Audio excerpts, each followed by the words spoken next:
Yes, good morning and welcome to P&B Morning Show. Of course, it is the midweek edition. This morning on P&B Morning Show, two troubling stories raise one urgent question. How secure is Nigeria, both on the street and within its democracy? In Maiduguri, deadly explosion have once again shattered lives, reigniting fears that Boko Haram may be far from defeated, even as Operation Harden K pushes back. Many Nigerians are asking, are we truly winning this war or simply managing a cycle of violence? At the same time, a difficult kind of battle is unfolding in Abuja. El-Rufai is accusing the Independent Corrupt Practices and Other Related Offences Commission of attempting to silence him politically. He claimed that, if true, strikes at the very heart of our democracy. From bombs in the northeast to allegations of power play at the center, the message is clear. Nigeria is facing pressure on two critical fronts: security and justice. So this morning, we asked the hard questions. Are our institutions strong enough to protect both our lives and our rights? Welcome to the P&B Morning Show. I am Omike Joseph Matthew. The show starts right now.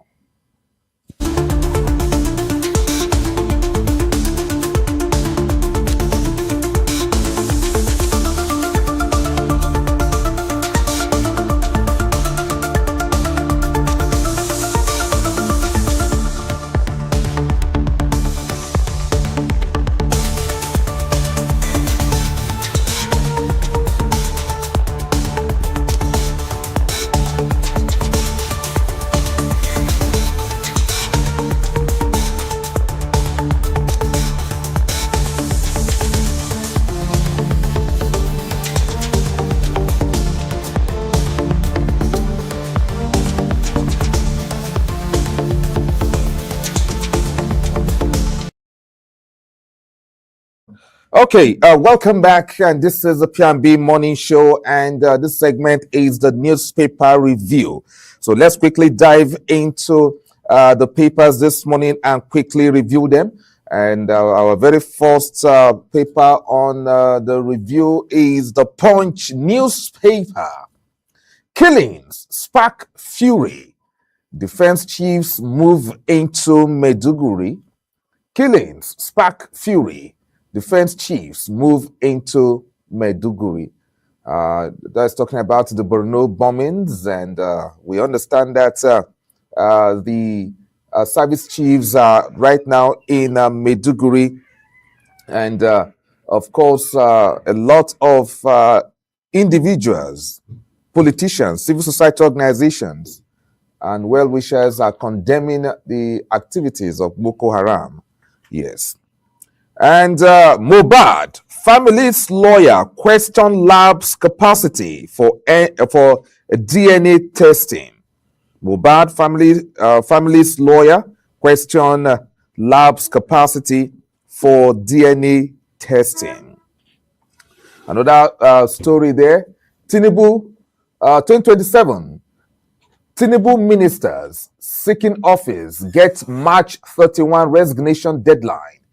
Tinubu ministers seeking office get March 31 resignation deadline. Okay. Eid al-Fitr. Security on high alert nationwide after Borno blasts. Security on high alert nationwide after Borno blasts. Refineries spent 5.7 trillion naira on foreign oil despite naira for crude policy. Refineries spend 5.7 trillion naira on foreign oil despite naira for crude policy. Okay, and you can see pictures of the Borno bombing survivors there. You can see security personnel visiting them in hospital, and so it's really causing a lot of issues right now. Hardship. Labor pushes 154,000 minimum wage. Hardship. Labor pushes 154,000 minimum wage. And Nigeria secures 746 million pounds UK deal to modernize ports. Nigeria secures 746 million pounds UK deal to modernize ports. So these are some of the stories on the Punch newspaper. And my colleague Chidi has just joined me in the studio. Good morning to you. Yes, Roger, a very good morning and a very warm morning at that. And it's nice to be here once again on the morning show. And good morning, viewers. You're looking very brownish and looking good this morning. All right, thank you very much. I appreciate that. Okay, all right. So we are on to the newspaper review, and the Brno bombing is what is actually leading the headlines.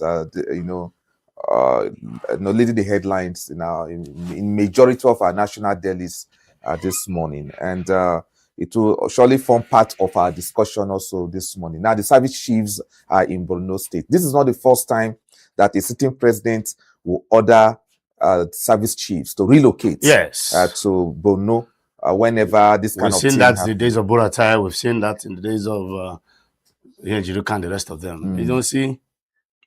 OJ1 is beginning to wonder what's going on. Honestly, what is really going on? Coupled with the fact that all people may say, okay, the American soldiers are in Nigeria.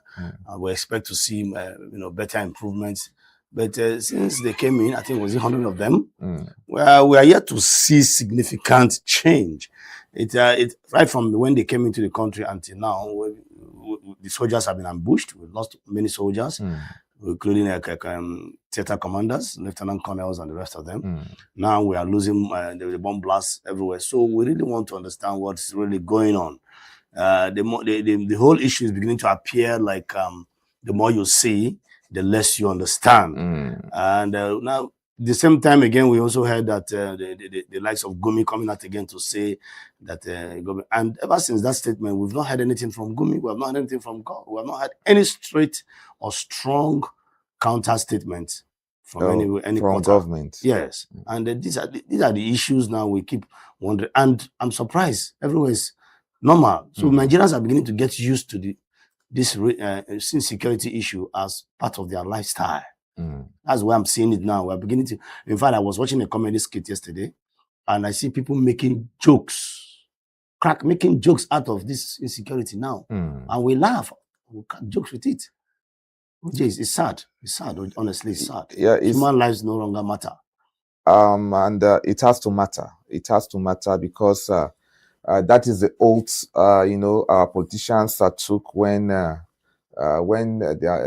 are being sworn into office, particularly the president. In fact, the executive generally, either the president or the governor, they swear the oath of protecting lives and property, and that has to happen. And happening at this time when Nigerians, poor Nigerians are observing the Ramadan, fasting and praying for peace and prosperity. Then some criminal individuals will now go into their midst and detonate whatever devices and kill them for nothing. IEDs. In order to make these are not IEDs; these are bombs. Some of them are locally fabricated. Yes, of course. Bomb is a bomb, whether locally or factory manufactured. As long as there's an explosion. Yeah, explosion is bomb. So that is the situation here. So it's really unfortunate. Okay, so let's move on to our next paper review this morning.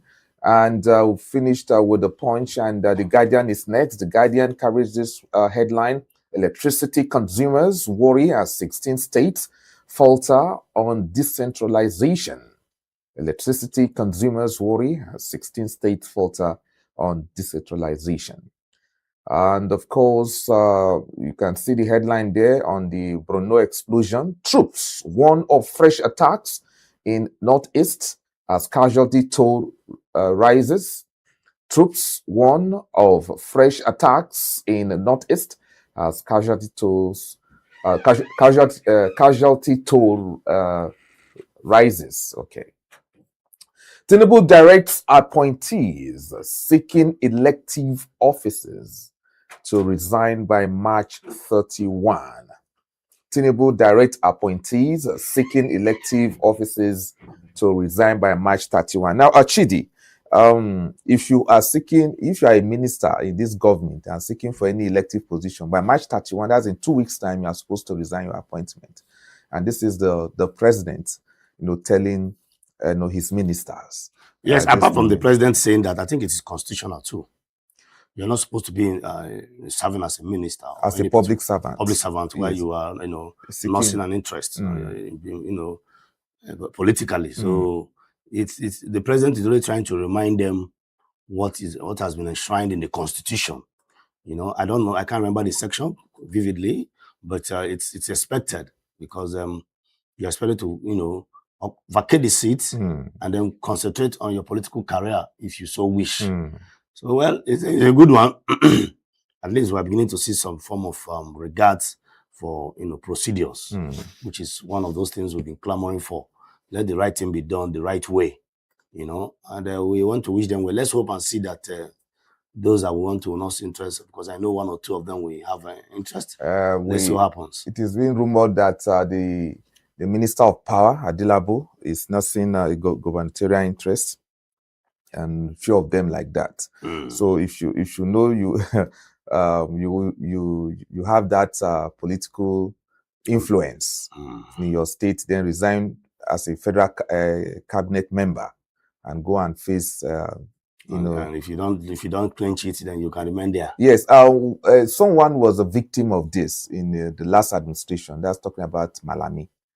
Malami was nursing for the Kebbi State governor, and then this new policy of you cannot be a public servant. You remember the argument then? Who is a public servant? Whether it's a minister, a public servant, or an appointee, or an appointee, and the argument, here and there, Either way, both of them are appointees. Whether you're a public servant or not, you have an appointment letter. Hold on. So the issue is this: the argument then. So there are those who are saying they are appointees, some are saying they are public servants and all that.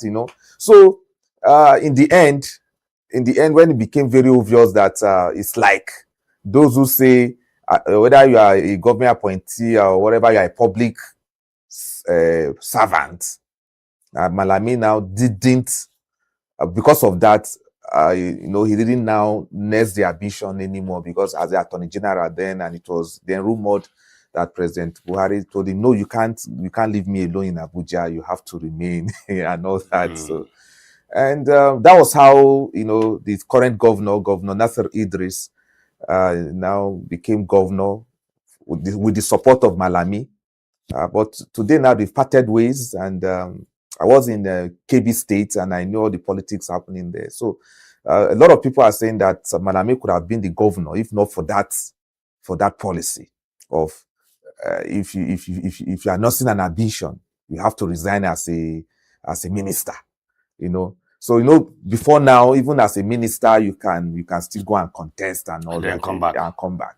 But you see, it's the gap is long. Look at, if for instance you are asked to resign March 31st, that means that you have between April until, so it's a long period that some will now think like a lot of people like Sunday Dari, the current one of the spokesmen of the president, Sunday Dari, also needs ambition of becoming governor.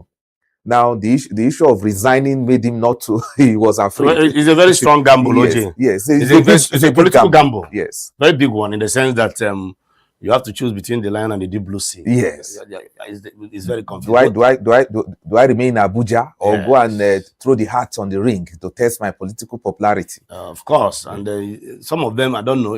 Sometimes some of these politicians, the way they are wired, some of them I don't know who advises them. Some of them feel they have that political will in their state. They can muscle people around and then canvass for votes. But they want to use the apparatus of the office to do so. Yes. Now with this policy of resign. You understand? The apparatus is no more there. It's no more there. You are your own now. So that is where the issue is. It's a very big gamble, OJ. Yes. It's a big gamble. But however, that's the beauty of politics. Politics is all about you win some, you lose some. So it's not. So if you, and I want to commend the president honestly for even coming out to voice it out. I think this is the first time a president is even voicing it No, out. but Buhari did that. He voiced it out Yes, openly like that this. was why some of them couldn't go then. I mentioned Malami as an I know, but I'm talking of public, even making the headlines. I don't think I've no, it made headlines then. Okay, okay, the good one for at least the president. But there was a lot of debate on that before. Now there is no debate. The president himself is making it. He has made it as a policy statement. As a policy statement. If you want to contest for anything, resign. Coward. And you have between now and March 31. Over. And that is all. So after March 31, then your political ambition is over. You know, it means you have to serve. You have to focus on serving the government. You know, one of these things these politicians don't like to me is I am very close to some of them. You know, when they leave office, the aura, the escorts and all those whatever they used to enjoy. Yes, enjoy those. You know, big escorts and people gathering them disappears in less than 1 week. Look, I've met a politician who said in 48 hours, within 48 hours, the number of calls he used to receive reduced drastically by over 60% in 48 hours. In fact, a sitting president left the position as a president. I don't want to call his name. You call his name? President Olusegun Obasanjo. Yes. I think I heard a story somewhere with one of these prominent Nigerians was saying the story. And he got to the airport after a few days. And he was not another person. And the flight could not wait for him. The flight could not wait for him before the flight could take off. The sitting president. No, a former president. A former president, sorry. Yes. Who just recently left. Yes. The flight they could not delay the flight for him. So that's to tell you that the respect is the office, not the individual. It's not the individual. Yes. You know. But some of these people, when they take over the office, they think it is their personality, not the office. That is how they feel. They feel like God, not knowing that once you leave, power is transient. Once you leave, everything has left you behind. Yes. Okay, let's continue. Let's continue with the newspaper review this morning. We are still on the Guardian, and let's see a few headlines there. And 2027 Northern Group MAC decry APC stifling of opposition, adopts economic policy. Northern Group MAC decry APC stifling of opposition, adopts economic policy. Okay. Middle East, WFP warns 10.4 million risk hunger in West and Central Africa. WFP, that's World Food Program, warns 10.4 million risk hunger in West Central Africa. Federal government earmark 73.4 billion naira for TB drugs. Others as WHO urges more funding. FG earmark 73.4 billion naira for TB drugs. That's tuberculosis. Others as WHO, that's World Health Organization, urges more funding. Okay. El-Rufai sues ICPC over alleged plots to make him politically irrelevant. This will also form part of our discussion this morning. As El-Rufai is alleging that the ICPC, some ICPC officials is mounting pressure. Yes, mounting pressure on him to leave politics, and then they'll free him. And he's saying that is violation of his constitutional rights. He has gone to court. And the El-Rufai that we know will not budge. I know the El-Rufai that I know will not budge at all. They won't.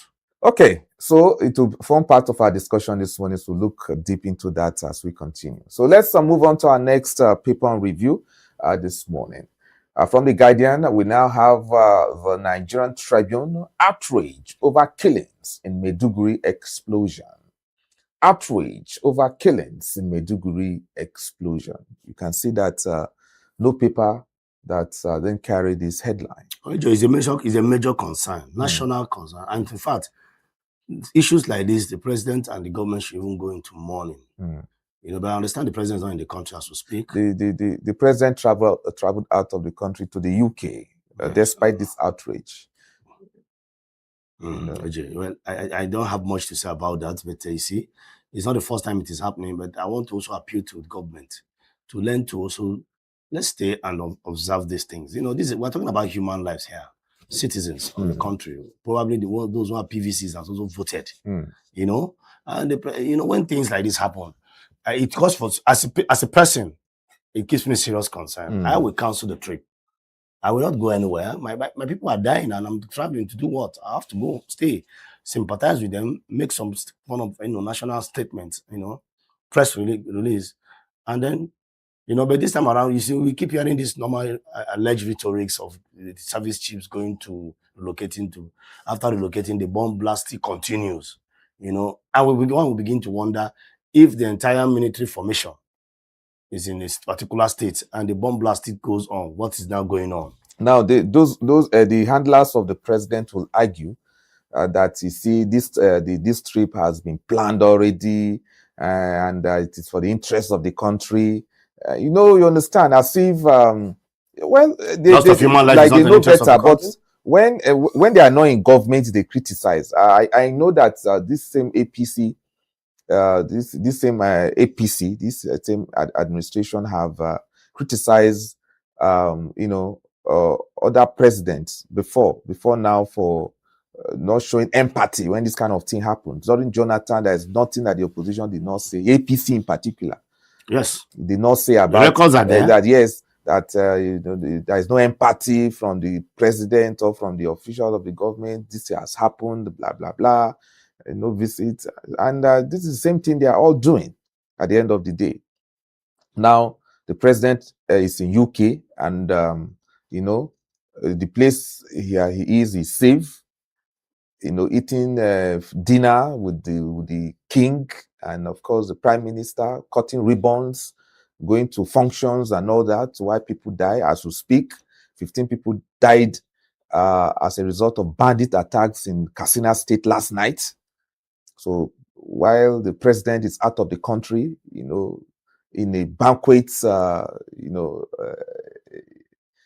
situation, as in organizing a beautiful banquet for him for the visit, and as if everything is okay in the country.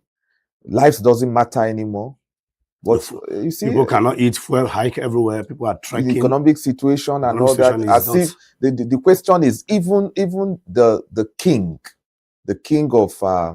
of UK knows that this thing is happening, because even the British media are also covering this very. Of course, we have them here. We have the BBC House. We have the BBC. Even BBC World Service, reported this matter, these Borno killings. Al Jazeera reported it.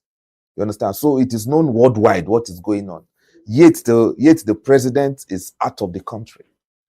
He's out of the country, and his medium, his TV station are celebrating his UK visits, showing it as if it's something that Nigeria should celebrate about. Understand? Showing it as if it's a landmark achievement. Okay, so it's disheartening. If one begins to debate on this issue, it will snowball into other things, and that is why you see I'm trying to keep my emotions calm on this matter, because I'm beginning to paint an illustrative picture of what it takes. What kind of people do we have in government? Is it that when people get into power, they lose their emotional intelligence and sensitivity? I don't understand what's going on, because we're talking about bomb, or is it that they know what we don't know? Because some might also come out and say maybe all those bomb blasts, all those things were all masterminded to sabotage the government. The government. Some might come out and say that, and probably they have first-hand information that we don't know. Because I don't see any reason why one would not have that impulse or that pulse or that feelings that people are dying in this country, and then it's jetting away, gallivanting all over the whole place. I don't see a reason. I'm trying to look at it from the human point of view, as a human being. If I were to be the president, would I react that way? Is it that there's something I know that the ordinary Nigerians don't know? That when we come to the front of the media and we just say all kinds of things, probably the government knows something that we don't know. Now, 48 hours later, not even the vice president has visited Borno State. That's what I'm telling you now. Yes. It's aligning to what I'm saying, OJ. Because sometimes these reactions, I don't know. looking at it from the human point of view, like I said, is it that there's something they know that we don't know? Maybe it's masterminded, it's artificial, or it's just an attempt to sabotage the government? Because now this bomb blast we're talking about happens in the state of the vice president. Ordinarily, he should jet into that place. He has all the apparatus to jet him in the next 1 hour, you know, and he's not there up till now. No bold statement yet. And here we are. Everywhere is quiet and normal. Nigerians are beginning to see these things as it's part of our lifestyle. It's like a flower in front of the house. I don't want it to look like that as if it's not all about what we want, OJ. Now it's not as if it's OJ, go out there. It's not normal. OJ, go out there. Now I'm coming. I'm just coming in. Go out there. See, nobody cares. Okay, nobody.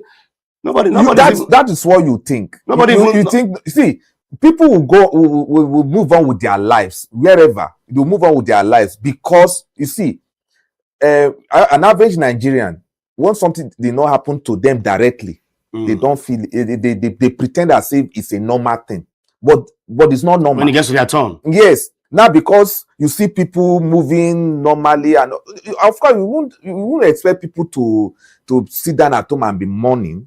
No, it is the action of the government that matters. If the government of the day does not really care, or does not show, appears not to show empathy, is it the ordinary citizen that is not your relative that died or was involved and that you bother? But that in itself is also a sign of disunity.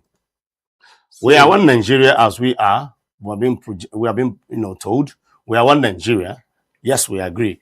But that in itself, such attitude these are the signs of disunity. And that is why the government is moving on with what they are doing. It's a sign of disunity. Because if something like taking the Borno bombing as an instance now, it has happened in Borno. Life is moving on in Abuja as if nothing has happened. A governor from the southwest should condemn it. A governor from the southeast should also condemn it. A governor from the south should also condemn it. Nothing. In fact, there should be an emergency meeting. Come on the street. Nothing. There are some countries that this thing will happen. OJ, I'm telling you the truth. People will take to the streets. But nothing. So that is what the government wants. Nobody is talking. It's normal. After all, I know in my place it happened. It's normal. It appears normal. That's why I say, is there anything they know that we don't know? Gumi says the government knows the names of every bandit. And the Gumi is still working up and down. Yes. So let's move on. We'll talk more on this in the course of this morning show. Trump says US does not need NATO support in Iran crisis. Trump says US does not need NATO support in Iran crisis. Another headline in the Nigerian Tribune. ADC government to designate kidnapping, banditry, terrorism. ADC government to designate kidnapping, banditry, terrorism. Mark. That's David Mark, the chairman of ADC, talking there. So up till now, banditry and kidnapping is not terrorism. It's not terrorism, but it's the act of terrorism.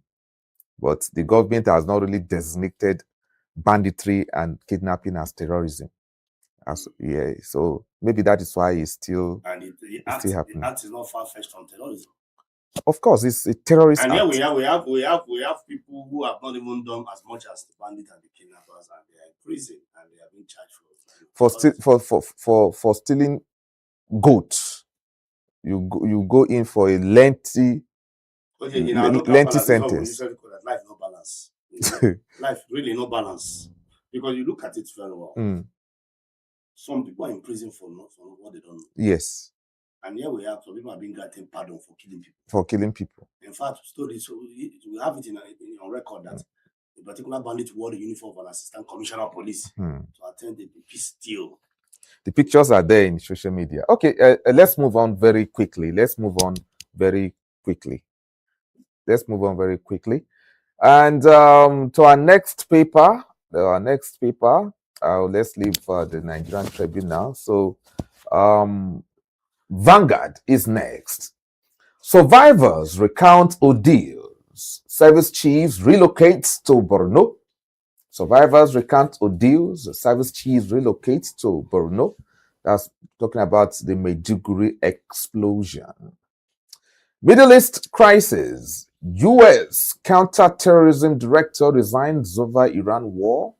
Middle East crisis. U.S. counterterrorism director resigns over Iran war.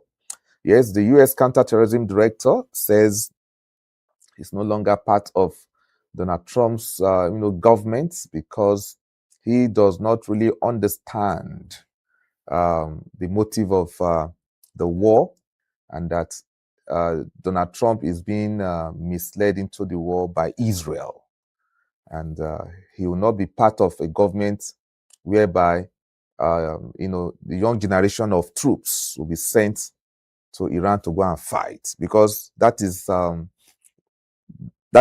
next card Donald Trump wants to play now, as a result of Iran still blocking the Strait of Hormuz.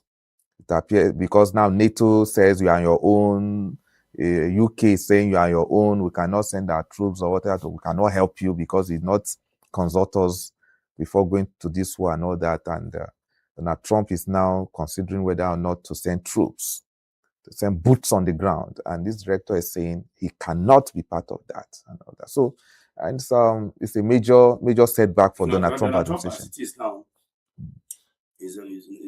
should be in a very, very dicey and confused state of mind now. Yes. Because now you withdraw from the war and then lose the Middle East entirely. Because of course, Afghanistan will begin to see some China is observing, Russia is observing. Wow, if America is actually weak, strong as they claim, some people are also taking measurements of the strength of America. So wow, these guys they can be pushed to the wall. And that is why you see most of these strong countries, they are not even coming out to align themselves with Donald Trump.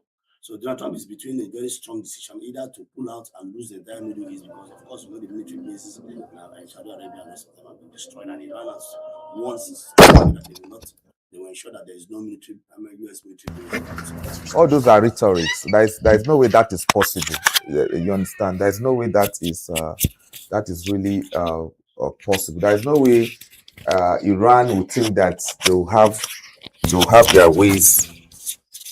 They'll have their ways as a result of the conditions they are given. That's no way America will have based in the Middle East and all that. There's those smaller countries like Bahrain, Kuwait. They need U.S. protection from here. You understand? Yeah. So the point I'm trying to make is that in as much as Iran may have may have a stake in the future discussion on how the war will end, what the conditions they are bringing up cannot work out for them 100%. But you know that the US has not even launched a full blast war on Iran anyway. Because there is no support. If there were support before now, if not for Trump's Trump's and Netanyahu's lone actions, okay, before now, the United Nations will need to sit to take a resolution and all that, and NATO members will meet, and so everybody has a role to play. NATO know the role to play, America know the role to play. Okay, so for instance, in the invasion of Iraq in 2002, 2003, NATO, the US allies, including NATO, were part of the whole thing. You understand? So okay, US, you lead the war, while we will be behind, helping you to do some things. So by now, if NATO was part of this war, were to be part of this war, maybe the airspace, you understand, will take over the airspace, while US will be. That's some 1 or 2 roles they will be playing. That this will be easy, and Iran will now succumb. But in this case, it is just US. It's just US doing this. Not just US, just Donald Trump. Donald Trump is the president of US. So you understand. So that is why Donald Trump, because even the director of the other director just resigned. Yeah, counter-terror. Yes. So that is a big deal. It's a catastrophe as we speak right now. But let's see how it turns out. 24 hours, 48 hours from now, more things will be, things could just happen. And let's see how it Let's see how it turns out. But like you said, pressure is on Donald Trump as we speak. Real pressure is on him now, both domestic and international. It's like it's alone. It's alone fighting his war. The only person really enjoying the war is Netanyahu, the Prime Minister of Israel, who is taking out, all the leaders or whoever he thinks that they should take out and all that. Okay, so let's continue quickly and wrap up on this edition of the program. So the Nigerian Tribune will still have some headlines for you to look at. For judges have no power to order lawyer to kneel down in court, according to NBA. Judges have no power to order lawyer to kneel down in court. Why would a judge ask a lawyer to kneel down in his court as if they are in secondary school?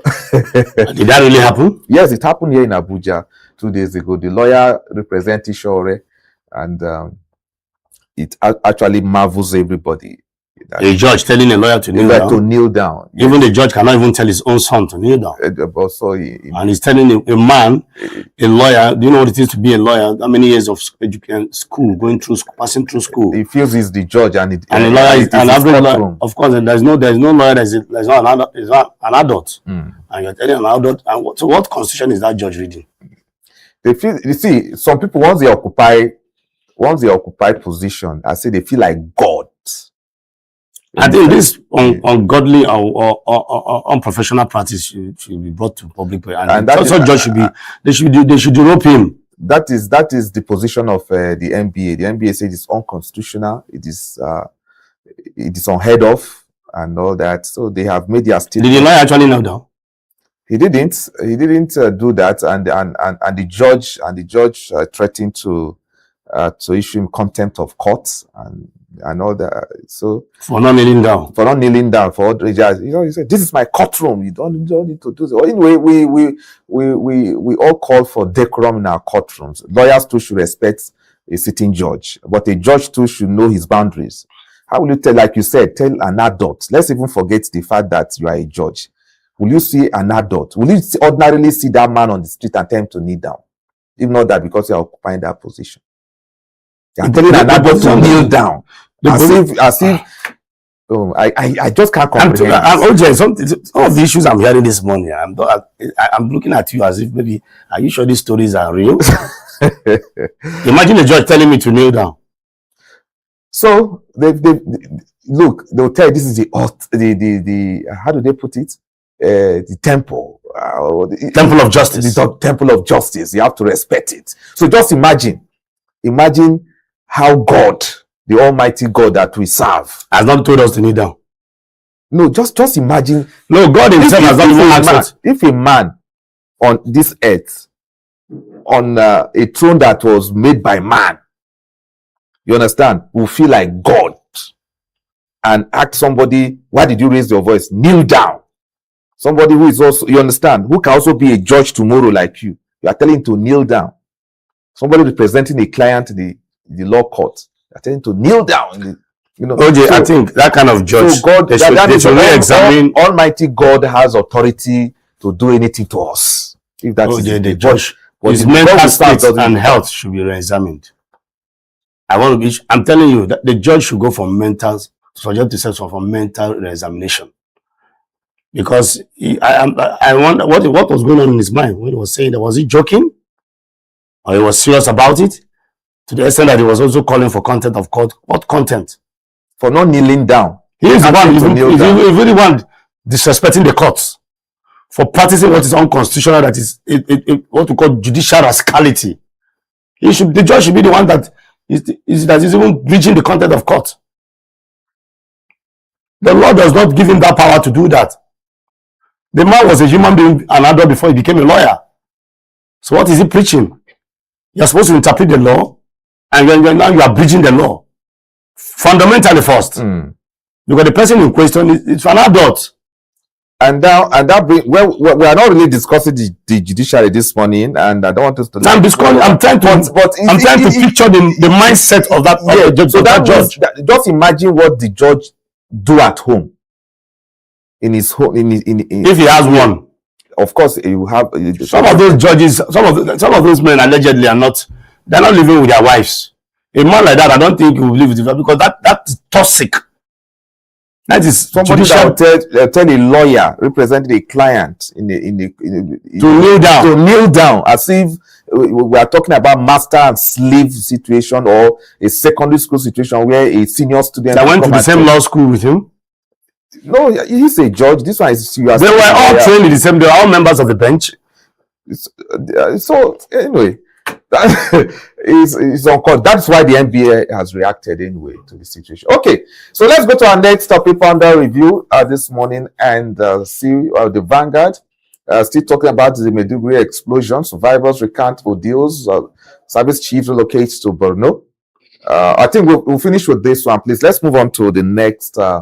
This day is up next, and the NATO EU allies reject Trump's demand to help open Strait of Hormuz. And that's the Middle East crisis there. Inflation continues downward trend, dropped to 15.06% in February, 12th straight monthly decline. Okay. Tinubu begins two-day historic state visit to UK today. And I think, all right, so that's a good one there. Okay, so let's move on. Maybe our very last one for the day before we wrap up this segment. Let's move on. The Nation, terrorist attacks. Service chief relocates to Maiduguri. Ministers, others with political ambition get March 31 quit dates. Ministers, others with political ambition get March 31 quit dates.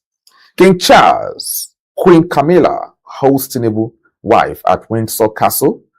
King Charles, Queen Camilla host Tinubu wife at Windsor Castle. CAF strips Senegal of AFCON 2025 title, awards 8 to Morocco. CAF strips Senegal of AFCON 2025 title, awards 8 to Morocco. This is a decision that has shocked football lovers around the world, that Senegal are no longer the AFCON winners. It's Morocco, but Senegal has come out this morning to say they are appealing that decision from CAF. So we'll see how it pans out at the end of the day. Okay, and the last paper on review, the last one on review, if we have one from our producer, let's find out. If we don't have any, then we'll have to go for a quick break. And when we return, we'll touch on our very first issue this morning. This is the P&B Morning Show.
Okay, welcome back to the P&B Morning Show. I still remain Omike Joseph Matthew. Now, this morning on the program, a storm is brewing at the heart of Nigeria's democracy. Former Kaduna State Governor El-Rufai is taking on the Independent Corrupt Practices and Other Related Offences Commission, ICPC, with explosive allegations, claiming he was asked to abandon politics as the price for his freedom. If true, this is no longer just about corruption. It is about power, control, and the very soul of our political system. Anti-craft agencies now being weaponized to silence voices ahead of 2027? Or is this a case of a powerful politician pushing back against accountability?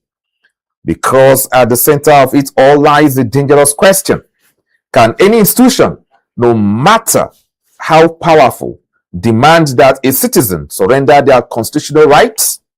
So we dig deep into the battle line drawn, El-Rufai versus the ICPC. and what it means for justice, democracy, and the future of political participation in Nigeria. Chidi Kenneth is still in the studio, and yes, we'll try and look at this, allegation from El-Rufai against the ICPC. Now, Chidi, you're welcome again. Thank you, OJ. ICPC versus El-Rufai, and El-Rufai is saying that ICPC, sued ICPC anyway, sued the head of the ICPC and some officials of the institution. He's alleging that he was told that if you want to be free, you give up politics. You give up politics, and he's saying that is against his constitutional rights. It's over 30 days now, and the ICPC has not taken El-Rufai to court for whatever thing they think they are holding him for. So what is the problem? And how did you receive this news yesterday? Okay, OJ, thank you very much, and viewers, thank you very much for this wonderful topic. Wonderful in the sense that at some point we thought the issue concerning El-Rufai has gone under the carpet, but now it is resurfacing and beginning to make headlines. And this time around, El-Rufai, that we all know, having been a former governor, minister at some point, is a man who is vocal. He's a man who is also fearless. A man who speaks truth to power, a man who doesn't budge at all. A very intelligent man. I'm not holding brief for him, but I'm just trying to tell the obvious for those who know El-Rufai very well. And we all know also that El-Rufai is a member of the African Democratic Party. ADC. So, looking at it, he's an opposition member. He's not a member. He was one time a member of the APC. In fact, a strong one at that. Because at some point, El-Rufai came out on national TV and said he's a Buharist. That means he's a strong supporter of Buhari and a member of the APC. But now, having created this background, let me just dive straight into the main issue now. El-Rufai at some point was, made a lot of comments that has borders on national security, stating that he has the numbers of the NSA was hacked. And I was expecting the government to concentrate on that. And we're not hearing much about that issue now, because that is even more worrisome. Because the issue of, before I even go to the issue of ICPC, corruption and the rest of them, it's for me, some will say it's a rhetoric, because rhetoric is the sense that we've seen governors, as soon as you are stepping down day 1, day 2 from office, EFCC will move you. You understand? And before you know, the matter goes just like that, and we begin to see the governor is walking freely on the street of the country. So now, looking at this issue, OJ, El-Rufai coming out to say, a man who has been in the corridors of power, coming out to say this, knows a lot. He knows a lot. He knows a lot of things more than me and you here. And he's coming out openly to say it. Who knows how many people that have gone down, political careers have been buried as a result of things like this. But it's also a clarion call for other politicians to know that he that comes with equity must come with clean hands. Because if you did not commit any if you didn't steal government money, there will be no need. We have a former presidential candidate here, a political party that has been trailed and searched all through, and no kobo has been, has been linked to his name, and that is why you can see him talk the way he talks in the person of Peter Obi. So I'm not also holding brief for him, but I'm saying that yes, if your hands are clean, there will be no need for anybody to hold you and begin to persuade you to do one or two things. Now, do you think that ICPC has crossed the line? Crossed the line by, if what El-Rufai is saying is true, do you think they have crossed the line by telling El-Rufai that, look, drop your political ambition and I will let you go? OJ, if I'm to answer that question, I'm going to put it as a way of play bargain. Because the question we should be asking ourselves, did the governor commit the crime? The financial crime? No, even if he commits the crime, do they have the right to say don't do any political activity? It's all about the right now. Yes, constitutionally they don't have that right. Yes, but there's a twist to it, OJ. If you are in the mix, illegality versus illegality. Illegality versus illegality. If you're clean, that's why I cited the case of Peter Obi. If you are not clean, Of course, they will use it as a bait. It's normal. These are the things that goes on, behind the stage that we are not seeing now. El-Rufai is not the first person, allegedly. I will not be the last. Where they'll kill their political career as a if you're a threat, it's part of the political game. It is. And that's why we have to have a strong political figure coming out to say, if you join a particular political party, your sins are forgiven. Adams Oshomole said it. Okay. Yes. The former, the Senator Adams Oshomole, former APC chairman. He said it is on record. It's on record, so it's not allegedly. What is that sin? What is that sin, OJ? These are the sins we are talking about. So it's not the fault. You see, that's why you see some people moving from one political party to the other. You think it is because of love for party, and they're citing all kinds of excuses for moving. El-Rufai has come out to let us know this is what is playing at backstage. It's not new, OJ. It is not new. So that is why, like you said, some persons who are politically vocal, then suddenly you will not hear about them again. It's because of all these things. Yes, it's kind of some things. But however, I will also blame ICPC. Why? Of course, illegality versus illegality. Why would let me tell you, if you get to government office, don't steal money. Don't steal government money. No, but look, this is the argument here. Even if someone steals money and you have not convicted the person, and as an anti-graft agency, do you have the right to now start bargaining with the person that, okay, for us to allow you go, at least to have to be bailed, that you have to stop your political activity. The question is, have they not crossed the line? Did you understand what I mean by illegality versus illegality? OJ, a man who has been found, if truly there is any trace of government money to you or to whoever it is, you've lost your right at that moment. If convicted. Now, before the conviction, trial, you have not been convicted. Yes, I understand that part of being convicted. Yes. But OJ, you must also understand the fact that these people have first-hand information too.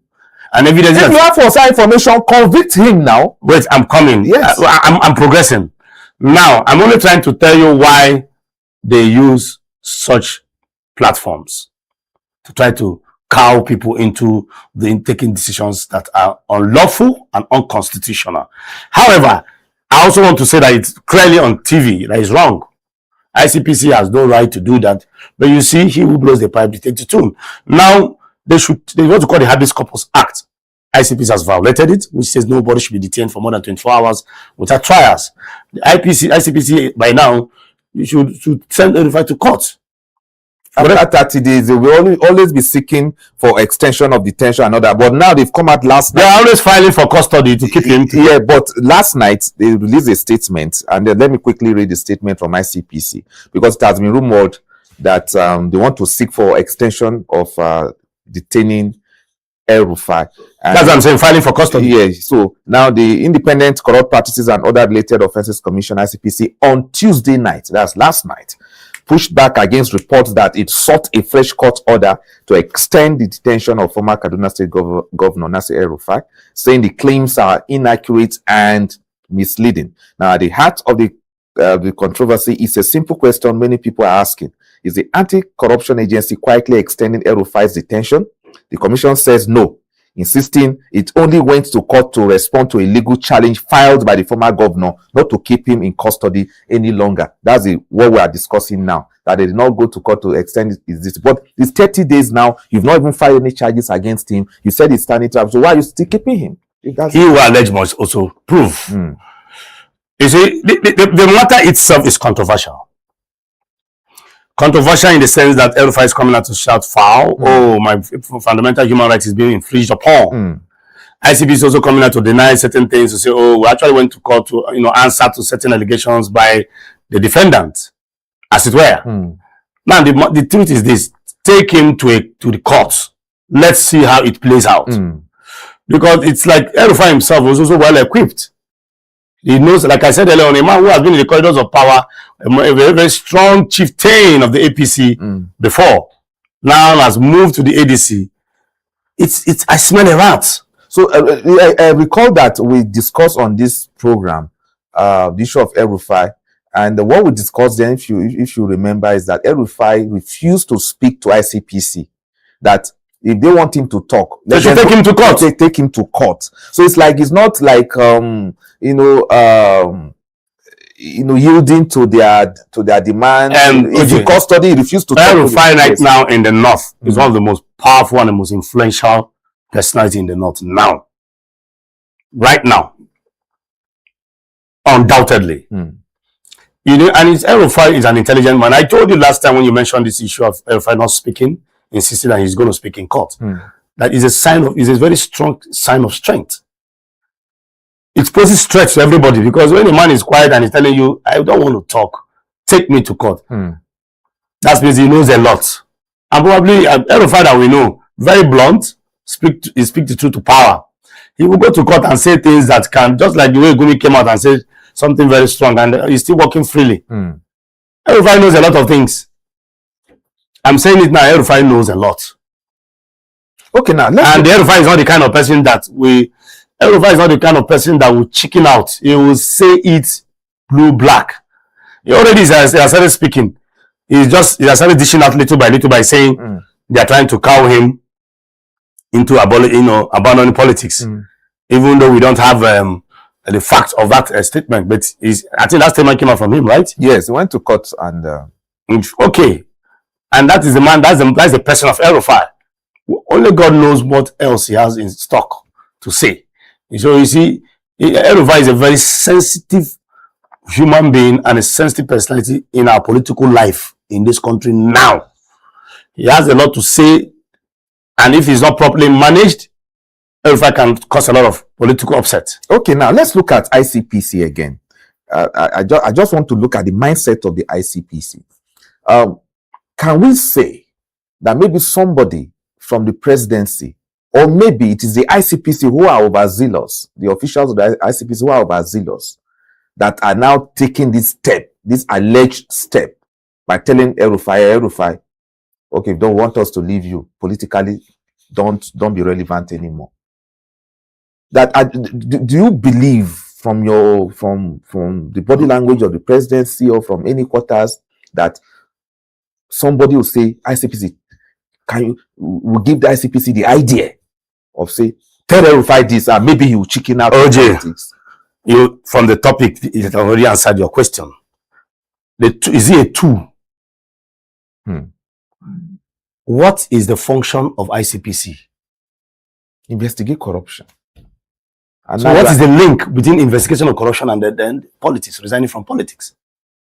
So that is why you use the language tool. Is it a tool?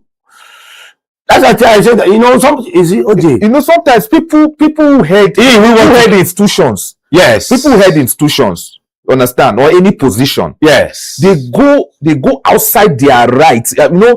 Sometimes your Oga may not, I don't know, your Oga may not send you for something, may not tell you to do something. But now, because you want to please your Oga, your master, you want to please your master, you now want to do things that he did not ask you to do. OJ.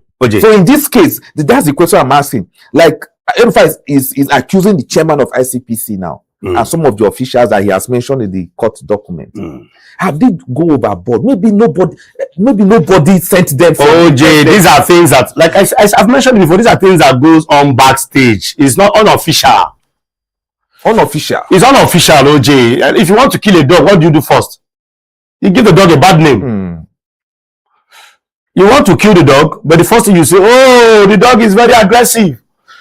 The dog, and probably you have one or two examples to cite. The other day he beat the son of Mr. Lagbaja. The other day he beat the son of Mr. But that is just an end to the real means to the real end. I beg your pardon. Sometimes, OJ, you see, you are being arrested for corruption practices and the rest of them. It is not let me use the word, it's not the real cocoa. That's what I'm trying to tell you. All these things, that's why the word tool is the best language to describe it. Is it a tool? Yes. Anti-graft agencies can be used, allegedly, as tools. Okay, now if that is the case, but my appeal, before you even go there, but my appeal is they can only use it as a tool, use them as a tool if you too you are found wanting in corrupt practices. And that's why I cited the case of Peter Obi. The reason why they up till now they can't hold him. Up till now, do you know how many years he left government? They have tried, they've done nothing. Why? Because nothing to show, nothing to trace him with. And that is why I appeal to every government official. If you, yes, you might want to bamboozle your way into politics and make your political shine, but sometimes too, save your head by also being clean. Because if you are not clean, you have, of course, we have seen cases even in international politics. OJ, it plays out. We, of course, we know the case of the Venezuela president. Sometimes they can brandish you as okay, you are into drugs, you're killing people, but that is not the actual thing. There's a direction. There's a way the matter is going to. There's a direction that matter is going to. We have closed door meetings. Is it not in this country we are used to closed door meetings? Are you aware of what is being discussed in that closed door? So these are the things that happens in such closed doors meetings. And El-Rufai is coming out to voice out. However, but also to balance it, El-Rufai too, if he knows his hands are not clean too, he has also played into the hands. So the issue of being a tool will not be relevant anymore because he who must come to equity must come with what? So clean hands. Okay, so now how important is El-Rufai politically that an institution like ICPC will allegedly tell him that, look, you have to leave politics for you to be free? A man who was almost arrested at the airport and people laid their lives for. People were ready to die for. You are asking how political relevant is he? He is in Nigeria. A man who people were ready to die for, sacrifice. OJ, it will interest you to know that I escorted El-Rufai to EFCC. I was inside that convoy. I monitored it. His visit. The convoy that went to EFCC was more than 30 vehicles. Supporters. A man who has been a governor of one of the most powerful states in the north, both in numbers and political strategy. I hope you know that the Arewa Consultative Forum, the headquarters is in Kaduna. A Buharist, as he proclaimed. El-Rufai has gone beyond being a political stalwart. He is a religion in some part of the north now. I can say clearly El-Rufai should be more politically relevant in my own judgment, more than even Kwankwaso. Kwankwaso is just Kanu. El-Rufai is everywhere. So you need to silence him now. Have you El-Rufai, in fact, during the last election, the last Abuja polls, I went for one of the campaigns before he was invited to EFCC. You can see the loyalty and the love they have for him. Especially in this part of the divide, that's the north. So El-Rufai is a force because one, is very intelligent. Two, El-Rufai is one who is also seen as the face of the north politically. And also, let me say this. This whole political conundrum is also making him popular more. Because now we are talking about El-Rufai, one man. Everybody's talking about him. So he's becoming more relevant in the lips of an average Nigerian. The village woman in the southeast who does not know El-Rufai is knowing El-Rufai. The village woman in Port Harcourt in Bayelsa is knowing El-Rufai just by the mention of the name. So by tomorrow, if you see him on our ballot papers and the posters everywhere, it will be easy for you to connect. Okay, that man where they arrest Abi. Okay, so this is further, advertising the person of El-Rufai, in case you don't know. Okay, now we should also can we also put into cognizance the role he played in bringing the current government to power, and maybe the current the people who are serving these current administrations seeing the role he played during the 2023 elections and all that, bringing President Tinubu to power, even President Tinubu asking him not to go to anywhere. Yeah, he will not come down from the stage until he accepts to work with him. To work with him. The video is there. So yeah, so could that be the reason why all these things is happening, or all this allegation of being not being politically relevant and all that is coming up. This man, we need to silence it so that if we can shut this man down, you are not ADC will be. OJ, you are not even asking a question. You are narrating the truth. If we are to speak truth to power the way it is, El-Rufai at some point the president said, "If you are not, I'm not going to come down on this stage if you don't accept to work with me." And after then, there was an afterthought.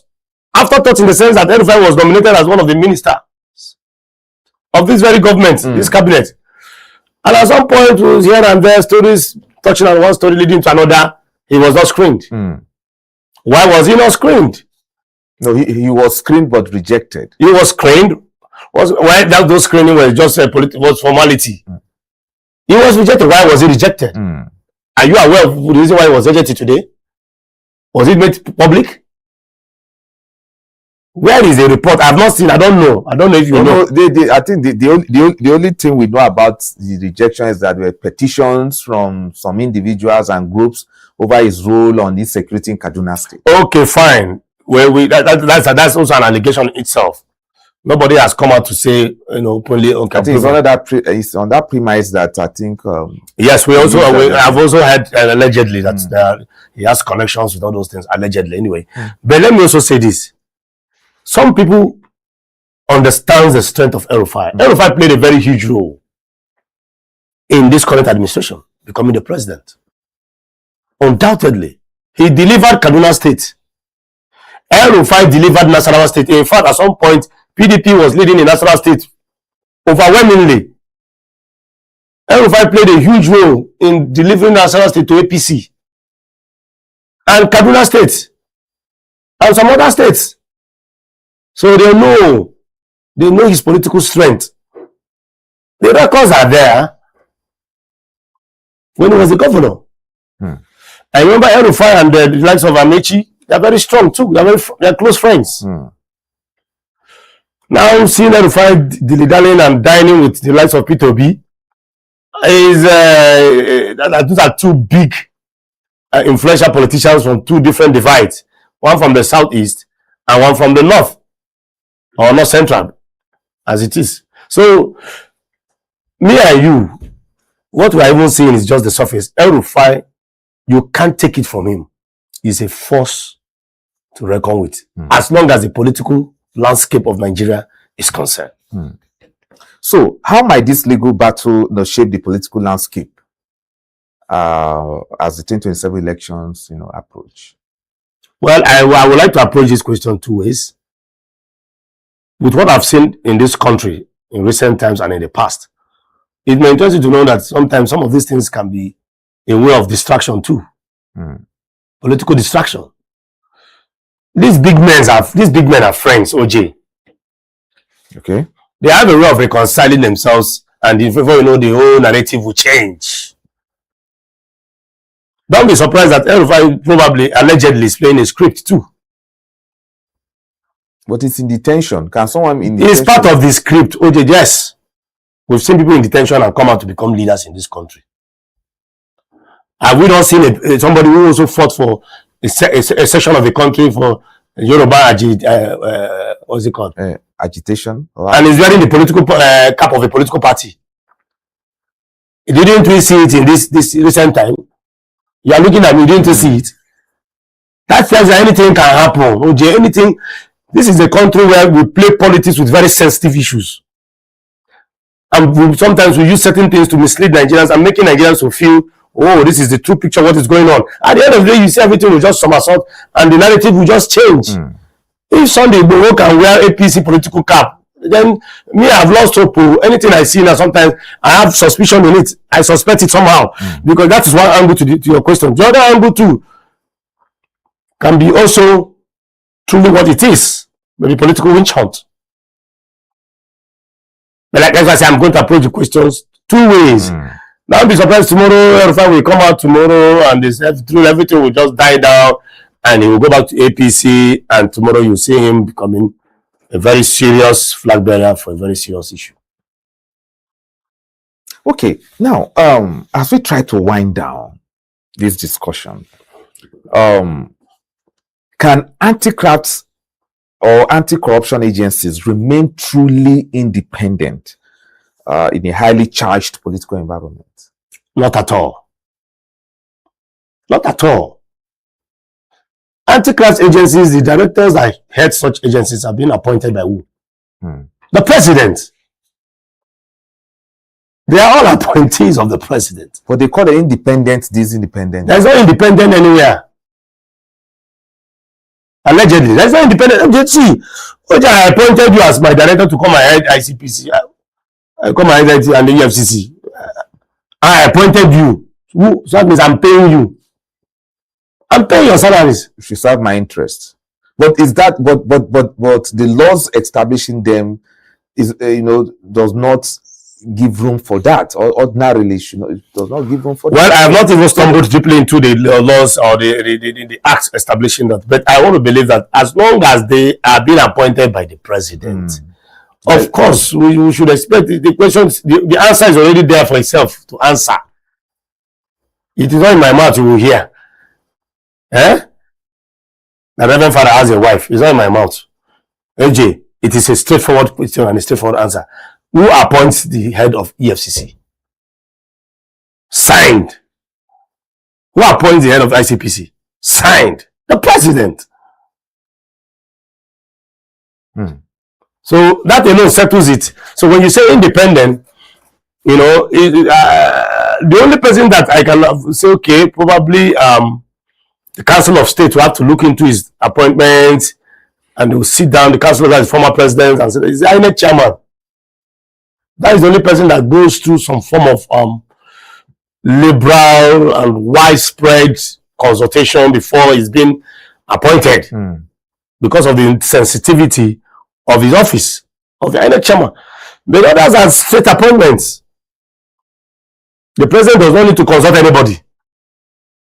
He doesn't need to consult the Council of State, consult whoever. Straight appointment. At his will.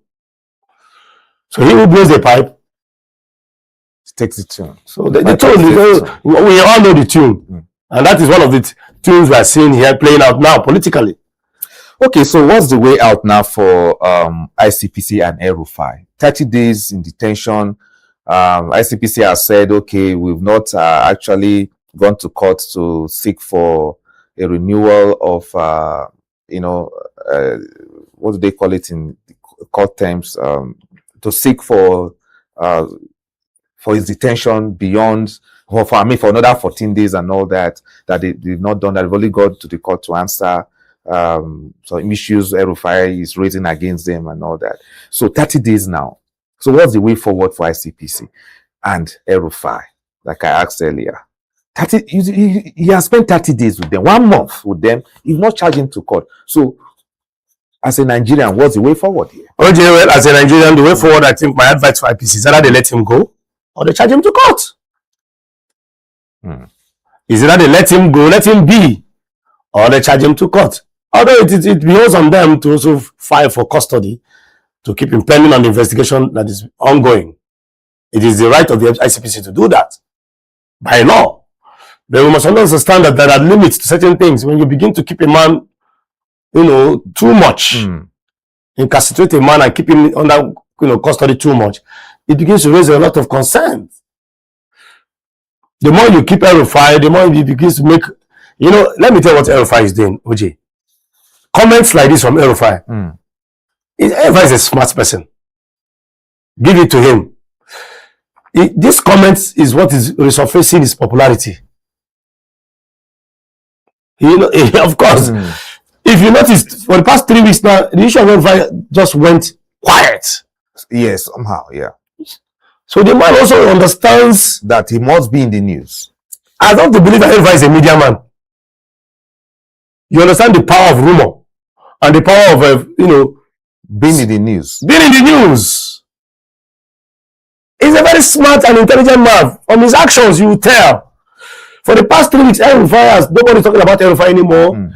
Even though he came out to say, the phone number of the NSA was, that was even more serious than this one. And nobody's talking about that one. That one borders on national security. Well, if they can have the number of the NSA, who are me now? Who are me and you? According to one of my friends, who who will be now? And we're not talking about that. Gumi has come out to say, oh, the government knows, and nobody's saying much about that. The president is in London, people are living normal life. Come on now, Jay. So he understands. El-Rufai understands the calculation. When you detain him for too long, he comes out and dish out one controversial statement, and the media sparks up. And his name is everywhere. So in as much as he's in their custody, is in their cell, he's also making sure that he's relevant in front of the newspapers. I'm trying to calculate the psychological aspect of what El-Rufai is doing. He understands the power of being in the lips of Nigeria. The reason why me and you are talking about him, he knows that we are going to talk about him now. And as we keep, I'm sure we are not the only media house that's going to talk about him. Yes. Other big media houses are going to also talk about him. What does that mean? Free adverts, free publicity, free popularity. So the man knows what he's doing. He's smart. Give it to him. If you keep him for another 1 month, so that's why I said it. ICPC should either let him go or charge him to court. If not, you fight for more custody. In the next 2 weeks again, you will dish out another one. Okay, we just have to go on this discussion now. Thank you very much, Chidi. Let the discussion continue. Let the debate over El-Rufai detention and, of course, his allegation of trying to make him irrelevant politically continue. And he refused to be irrelevant. He refused to be irrelevant. He wants to be relevant as far as Nigerian politics is concerned. We'll be going for a quick break, and when we return, we'll also look at other issues affecting us as citizens of this country. Please don't touch the dial. Don't touch the frequency. We'll be right back in a moment.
Right, we're back and back again to the morning show right here on Politics and Business Television. So this is the P&B morning show. Now, terror has once again struck Maiduguri with deadly explosions, shaking a city that has long stood as a symbol of resilience. From markets to medical centers, nowhere seems safe, raising urgent fears that Borno may be slipping back into crisis. Are these isolated attacks or signs of a dangerous resurgence? And despite repeated assurances, are security efforts truly keeping pace with the evolving threats? So this morning we confront the hard truth. Is the Northeast really secure, or are we witnessing a troubling return to the past? Chidi Kenneth is still with me. And we're looking at terror in Maiduguri. And of course, the question we're asking is Borno slipping back into crisis? So, what is happening now in Borno State? OJ, first and foremost, I want to condemn what happened. It is sad. It's unacceptable. It's a sorry state. You can see the pictures there. These are the kind of pictures we see in some other countries. Afghanistan, Pakistan, Sudan, and the rest of them. And now it's becoming as though we are in a war. There is nothing short of describing this as a war. It is a war in the sense that Borno State is one of the biggest states in Nigeria, with a very wide and very large landmass. And it is a state that is also hosting the popular Sambisa forest, where we have this, the center point of this, Boko Haram and banditry activity. We also know, and we are also aware, that the Sambisa forest also is a host to very strong mineral resources called californium. It's even more expensive than oil. A gram at some point, I think, was about 20-something million or something $1 million. I've forgotten. Very expensive. Globally sorted for. Why am I bringing these stories? If you try to juxtapose the rich mineral resources deposit in Borno State and vis-a-vis the insecurity going on, then compare it with what Gumi just said, your answer is as good as mine. Borno State is not just going through this. What is happening in Borno State it is like a situation that has come to stay. It's not the first time the service chiefs are being deployed to Borno State. And sometimes, like I said jokefully, I said, where do they stay? I hope the service chiefs will go there and stay in the forest. The current governor of Borno State, Professor Zulum, at some point wanted to lead the fight into the forest. I think the fight was his first tenure. I was asking, I watched a video when he was asking the military officer, where are these people? But I don't know what happened. Maybe he's a civilian. A civilian. But he's the chief security officer of the state. Yes, administrative. So so he's not a military man. He's not a military man, but he's the chief security officer of the state. I sympathize with him. And he's not a warlord. He's not a warlord. Yes. Now, so Borno State is now, this is the main hub of all these criminalities and, terrorist attack.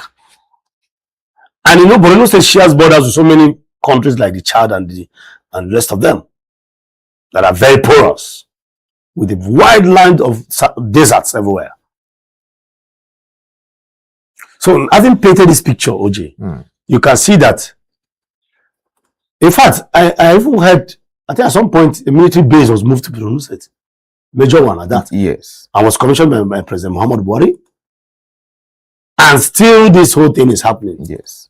So can we attribute this current, bombing in Borno State to maybe the presence of the American forces in Nigeria? Could that be because some conspiracy theorists who are trying to link that okay, if the Americans are here, okay, let's step up, the campaign of terror and all that. So can we link it up?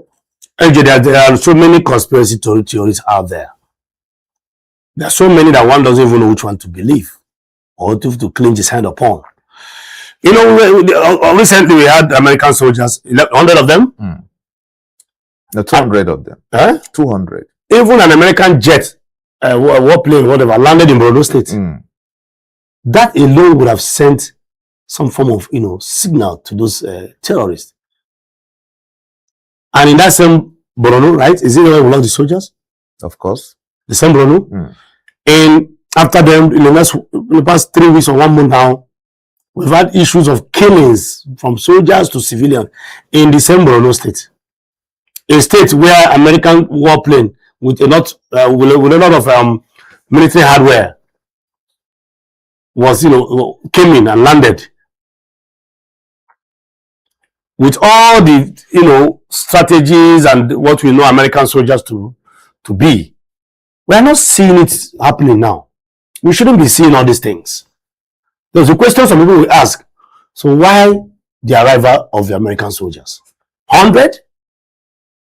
And sometimes as well as a kid, we watch the American Marines, where you see about they're not here to fight. So that's one thing we should also. They are not here to fight. They're here to to train our military. But OJ, when all these are going on, so like I said before, that the American soldiers are here does not really mean that we all know. They've said it very clear. They are not coming here to put the boots on the ground and fight alongside the Nigerian troops. It's only to train and give them some information and all that. So all this may be happening, just like recruits who are still in the barracks, they're still teaching them how to, So when that training will manifest, might just be in the future. But at the moment, maybe the Boko Haram members are now saying, for the American personnel to be in Nigeria, let's step up the campaign to discredit their presence and all that. The mindset. That could also be, yes. That could also be true. That could also be, knowing feeling that America is at war with Iran now, as we speak, and some of these extremists are also an offshoot of from Iran too. Allegedly. You cannot say from you cannot say for sure. Well, allegedly, if they have any link with this group. In fact, some of these I don't really want to dive into religious whatever. Yeah, but you see, some of these groups, Iran is a Shia country, and some of these groups are Sunni, inclined kind of groups, and so we can see that when it comes to the sectarian issue, they are even different. Yeah, like you said, allegedly. I agree, allegedly. Yeah. But you see, OJ, let's also look at this. The shadow of a lion itself is even more scary than the lion itself. That even seeing the shadow of a lion, OJ, is enough to be scared. How much more seeing the lion itself? You see, the American soldiers coming into Nigeria should be enough, whether they are coming to fight or train, to send a strong signal to these people. But like you said, probably they decide to, because before they decide to, to step up their activities, to discredit and show the world that their presence has no effect on them. That could be possible too, because before the arrival of these American soldiers, I think Borno State was relatively a little bit calm. We've not had just pockets of attacks. So could it? But now we're having major attacks. OJ. Okay, so now if this terrorist group is doing all that because of the American presence in Nigeria, so can we now say that all the military logistics or military interventions, all this while in Borno State has failed? Is that our own military strategy on combating these terrorists, has it failed? Can't we take care of our own problems anymore? Why is Boko Haram still operating in Maiduguri if we have decimated them, according to what the military has said in the past? Well, OJ, if anybody has not come to debunk the statement of Sheikh Gumi, as long as no military general, serving or retired, no top government official has come out strongly to debunk that statement and invite government to explain, then I think I want to rest my case on this question you just asked. You've got some of these things, you see. When it comes to the Gumi issue, is more related to banditry than the Boko Haram sect. There are two different groups. OJ, bandits are different from both of them bomb places. Both of them kill bandits maim and kidnap.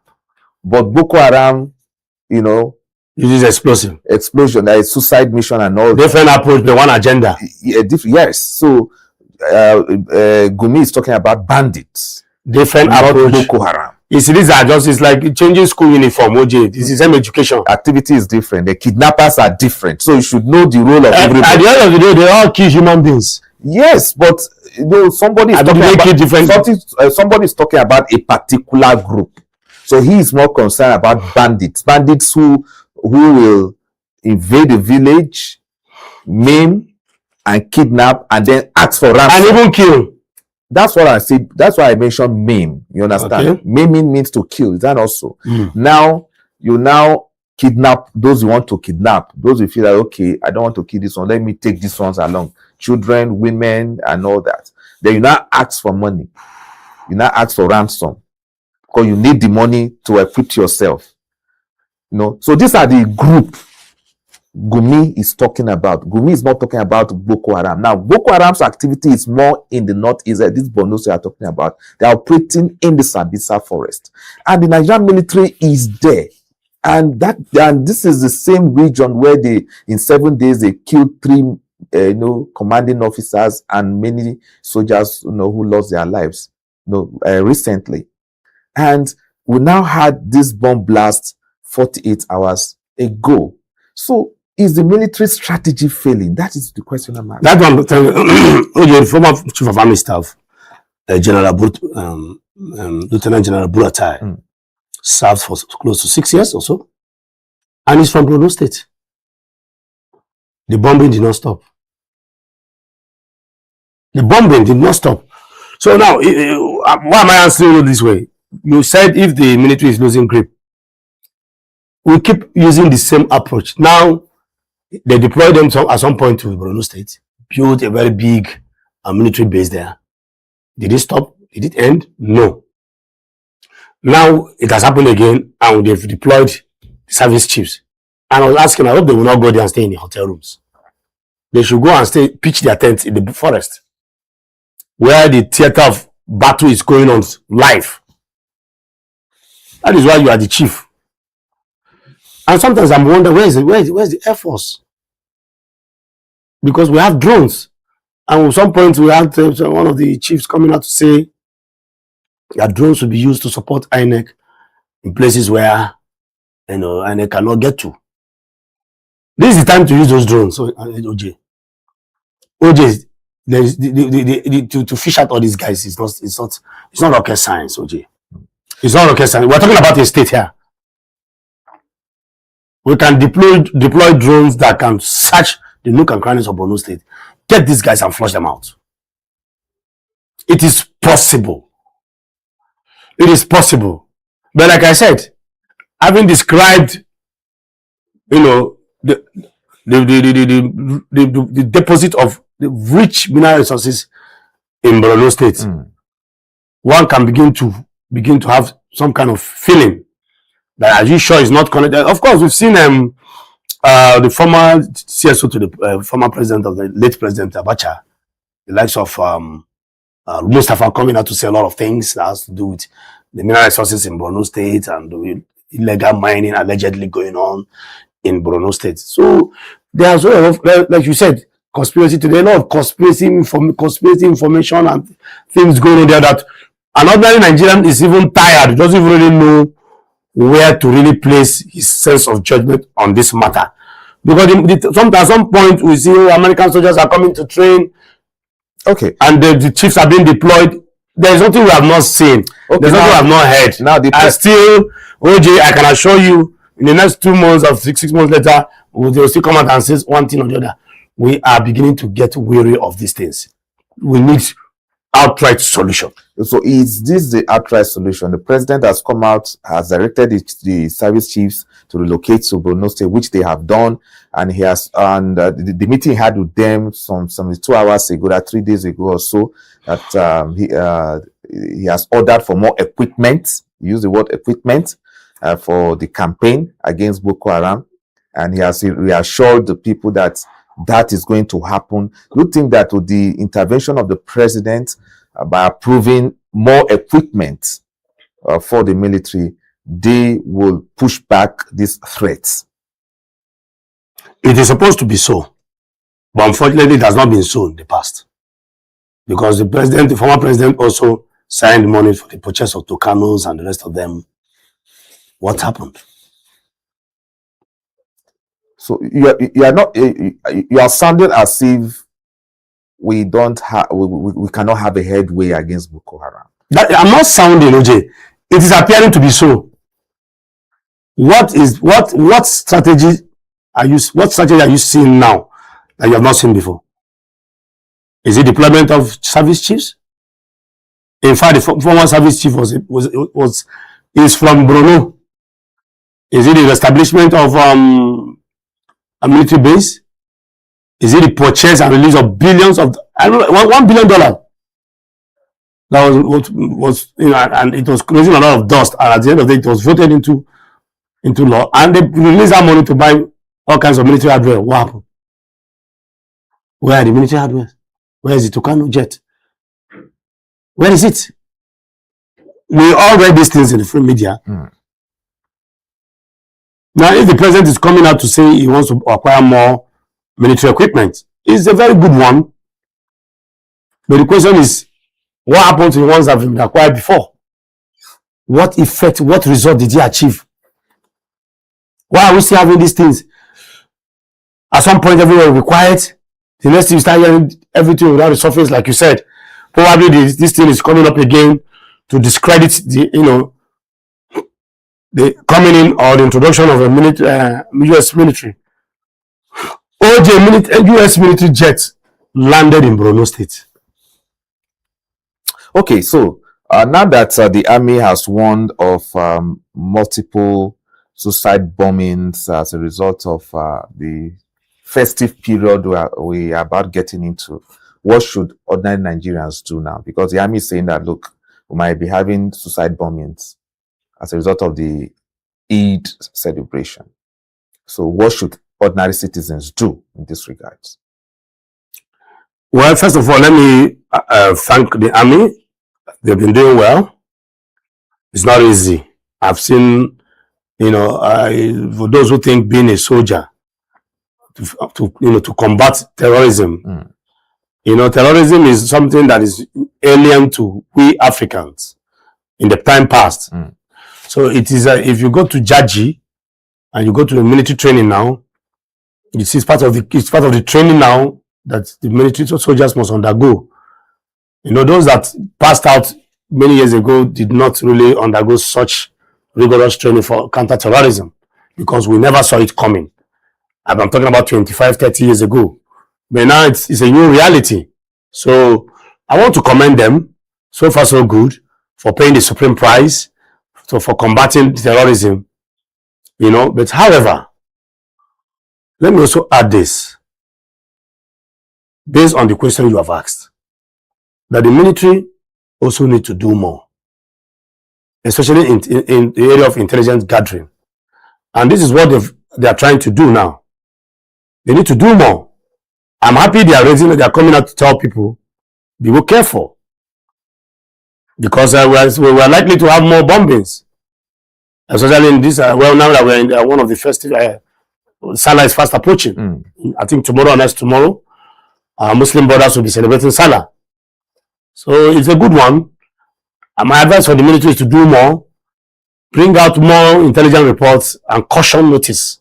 So, and how about the citizens that the military is, warning them of possible attacks? So, does that mean that people should avoid public gathering or so? But people must go to the Eid ground to pray and all that. So,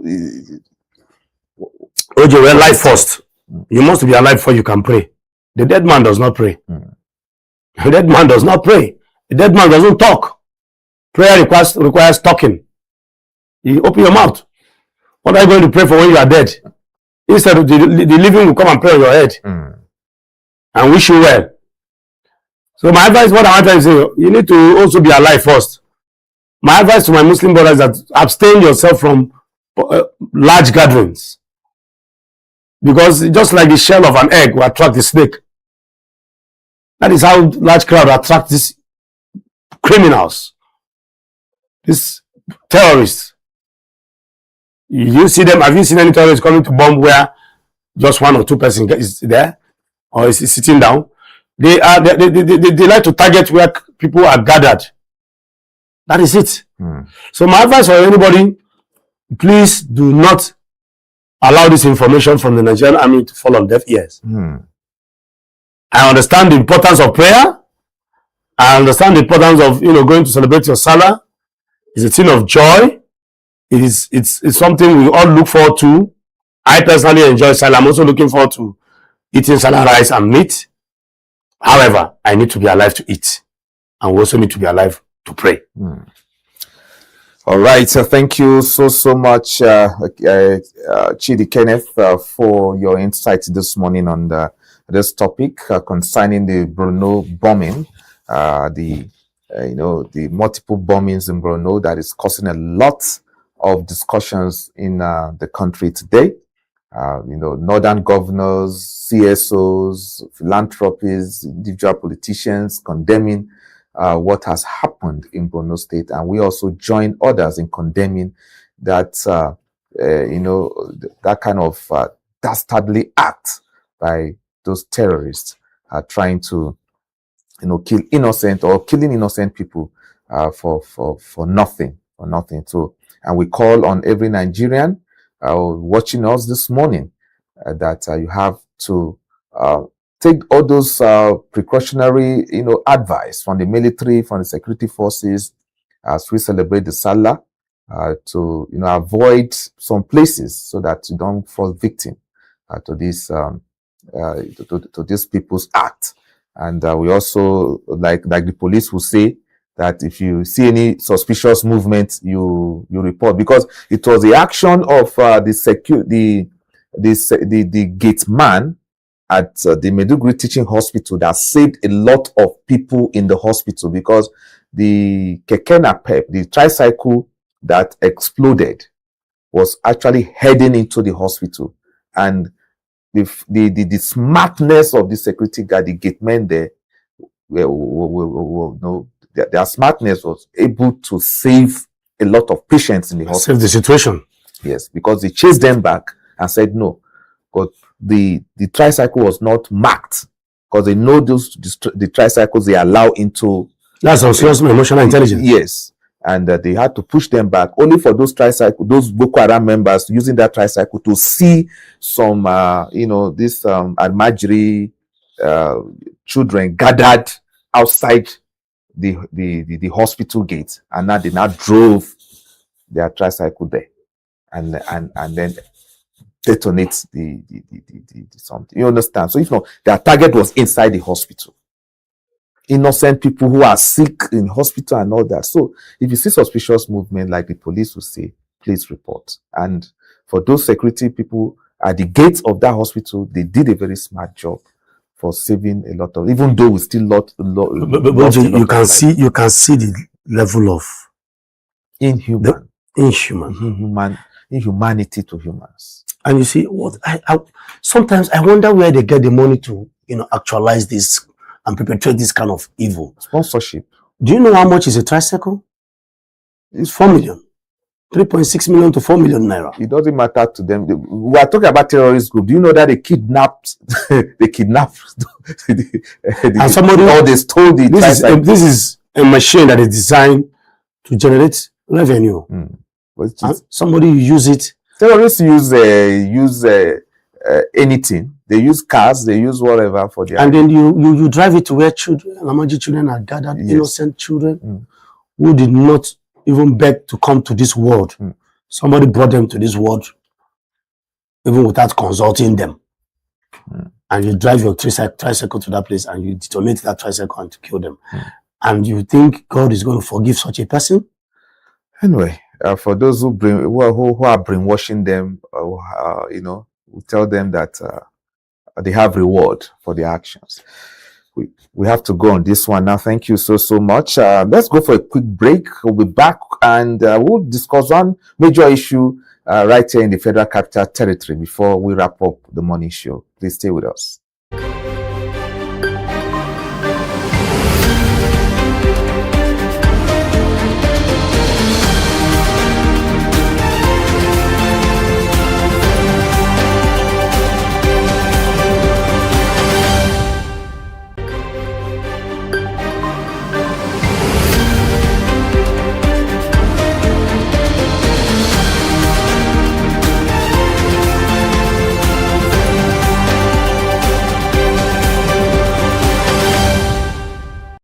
Okay, and welcome back. Now, we still have some time to quickly talk about the political developments in Nigeria, particularly here in Abuja, the nation's capital. Now, only yesterday, a senator who represented the Federal Capital Territory in the Nigerian Senate in the last dispensation, officially decamped from the People's Democratic Party to the APC. He was at the APC headquarters yesterday, and he's saying that he's joining the APC because of the re-election of President Bola Tinubu.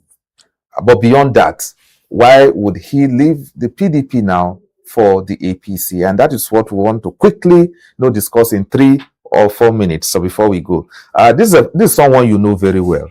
Very well, Kenneth, and he's now an official APC, APC member now, and this is somebody who's very close to the FCT minister, who still remains a PDP member. Okay, a PDP member. PDP in the day, I'm APC in the night now. Okay, that is your concern. Okay, now he's citing the fact that he left PDP because of the crisis rocking PDP. But he's a close ally of Wike. So how can we quickly marry what is really going on? And the Wike faction just won an appeal court judgment. Yes. So what is going on quickly? Politics, interest. OJ, straight to the point. Interest and politics. Aduda came in first of all as the honorable, one of the honorables under PDP. Of course, then I was in the university. Aduda has been in that seat. From there, he became senator. He has been there for a very long time. Before he was like in quote dethroned the last. Of course, by the obedient movement. Yes. And since then, he has refused to rest. He wants to come back. And now, looking at the last Abuja polls, probably it's now a level playing ground for him to now say, okay. It's okay, all right. Okay. The field has been clear. We have 5 APC area councils. So the structure, what they call political structure, has been laid. So I'm just trying to calculate his political move. And he said, okay, it is time for me to now join the moving train.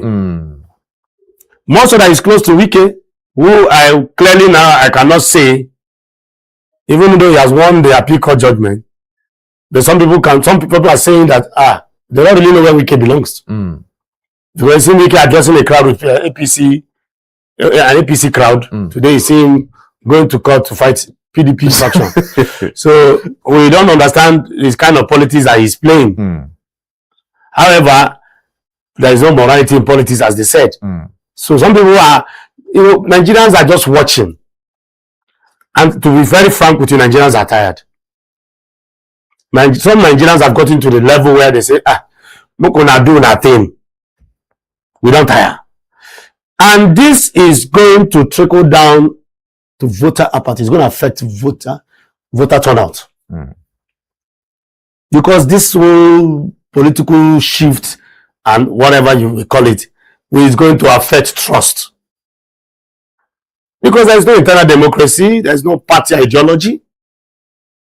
What matters is what? Your interest. And that's why I said something. I said, if Sunday Igboho can wear APC cap, who are me and you? This El-Rufai matter too, I'm also looking at it. Let me use my local fellows from my Benin brothers. I look at one Korokoro eye. Because the next day you can see the same El-Rufai come out and become these politicians and big men. OJ, in the nights, you need to see where they die. They only fight, most of them fight at the front of newspapers. Real life, they dine and wine, they are friends. Okay. So you see, it doesn't matter the school uniform you are wearing. What matters is that your interest is protected. Whether you are in GSS Kubwa or you're wearing the school uniform of GSS Gwagwalada. What matters you are in secondary school. Okay. So Aduda right now, like you said, it's like the structure has been laid. Yes. And he's now taking advantage of it. He still wants to come back, and we know that with this now he's going to declare his intention to contest for the senatorial seat here in the FCT. From all indications, and he has Ireti to fight. Yeah, he has Ireti Kingibe to fight, and Ireti Kingibe has officially decamped to ADC. So they both met at the ground before. Yeah, I did that one her several times. So now she's on top now. Let's see how it plays out. Yes, how it plays out. All right, we have to go now. Thank you very much, Kenneth, for your time this morning again.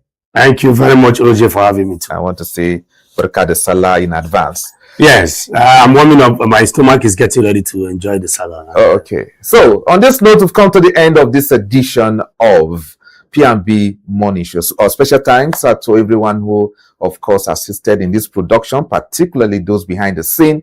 Innocent, of course, is the man pressing the necessary button for us this morning on the program. And I want to thank him so much. And to all of you out there, please don't forget to subscribe to the channel. Subscribe to this channel. And as you can see on the screen on YouTube, is at Politics&BusinessTV.English. At Politics&BusinessTV.English. The and is the and sign. Okay. So that's for YouTube. Same for Facebook. And of course, for Instagram is PNBTV_English. And of course, X at PNBTV_English. Thank you so much. I'm Omike Joseph Matthew. Bye-bye. See you soon.